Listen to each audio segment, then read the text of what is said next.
lo siguiente fue una batalla diaria. La meta era conseguir bajar los niveles de bilirrubina, pero en el trayecto nos encontramos con mucho más que eso. Por meses buscamos otras opciones, otras opiniones, mientras seguíamos tratando a mi mamá con el medicamento que le había indicado el oncólogo. Fueron muchos viajes, muchas citas, muchos estudios, mucho desgaste, pero también era mucho el apoyo que estábamos recibiendo para que siguiéramos adelante. Cada intento que hicimos nos hacía encontrarnos nuevamente con ese diagnóstico fatalista que tratábamos de revertir. Parecía que cada camino nuevo que tomábamos en algún punto terminaba llegando al mismo sitio que todos los anteriores. Fue en este tiempo que las cosas empezaron a ir en rumbos diferentes. La parte física en mi mamá se iba desgastando mucho, mientras que su área espiritual se fortalecía cada vez más. No sé cuándo fue el momento exacto en el que mi mamá comenzó a asimilar verdaderamente que lo que le estaba pasando iba a ser el medio por el que se iba a reencontrar con Dios. Pero estoy seguro de que fue mucho antes de que lo expresara por primera vez y todavía mucho más antes de que yo lo asimilara como eso. Por un lado pasamos por muchos contratiempos, desde malos tratos, faltas de sentido común, comentarios que intencionalmente o no lastimaban emocionalmente. Todo eso además del dolor físico que sentía mi mamá, que cada vez iba aumentando más en intensidad. Con cada estudio que le hacían, su nivel de bilirrubina se iba acercando más y más al nivel que se deseaba, aunque físicamente era visible que su cuerpo estaba desgastándose a un punto de no retorno. ¿Cómo encuentras paz en una situación así?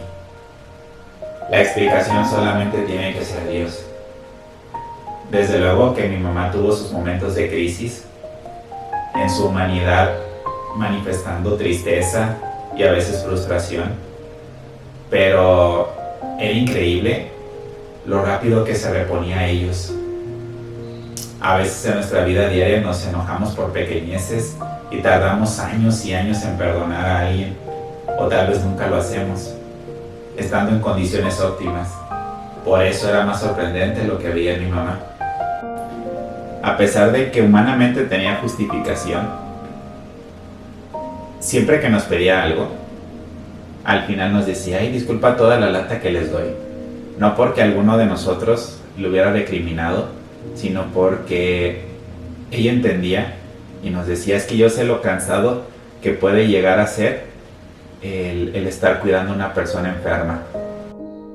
Ninguno sabemos el modo en que partiremos de este mundo, tampoco el tiempo que nos queda, o si verdaderamente preferiríamos que fuera algo súbito o algo gradual. Creo que los meses que duró el proceso de mi mamá fueron espiritualmente restauradores. En lo espiritual encontramos el remedio que no encontrábamos para lo físico.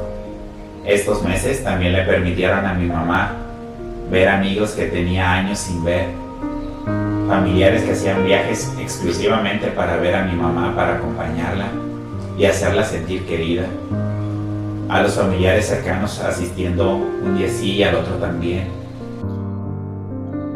miembros de la iglesia que la visitaban para fortalecerla, para orar por ella, vecinos dispuestos a echarnos una mano cuando se ocupara, comunidades incluso en las que la conocían y también manifestaban su apoyo. Desde muchos lugares vinieron las personas para recordarle cuán bendecidos eran por haber podido convivir con ella, por haber sido aconsejados por ella, por lo que Dios hizo a través de ella en sus vidas. En ese tiempo me di cuenta de varias personas a las que mi mamá ayudó, y es que esa era una característica suya también, que ayudaba a las personas, pero no se lo hacía saber a nadie más. Una tarde viendo fotos de la juventud con sus amigas de aquel tiempo, salir y ver las nuevas plantas que llegaron a su patio, salir a uno de sus lugares más simbólicos de la infancia, volver a sentarse en su lugar favorito para pasear, sentir el viento mientras viajaban por la carretera, narrar sus anécdotas más importantes, recordar todas las pruebas que superó gracias a la ayuda de Dios, platicar sus logros de vida y todo lo que ella consideraba valioso en su camino durante este plano. Son cosas que parecen simples, pero que cuando uno entiende lo que en realidad es importante en la vida, son este tipo de cosas las que llenan el corazón. Porque nunca se trata de cuánto tienes o cuánto vives, sino con quién tienes oportunidad de compartirlo. ¿Qué me seguía sorprendiendo? Que su cuerpo seguía deteriorándose, pero ella seguía pensando en los demás.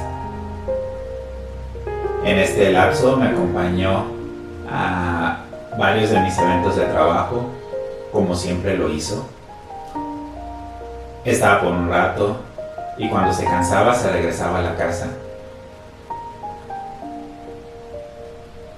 Se preocupó también porque tuviera un pastel por mi cumpleaños. Fue un festejo de solamente 2 personas, pero ella y yo entendíamos que no hacía falta nada más para convertir ese momento en uno precioso. También recuerdo que me decía: acuérdate de ayudarle a tal persona en esto, acuérdate de pedir tal cosa para esta persona porque eso es algo que le gusta. Dios permitió que la esencia de mi mamá permaneciera intacta, porque en los días finales de julio a su cuerpo le costaba moverse, pero su espíritu seguía firme.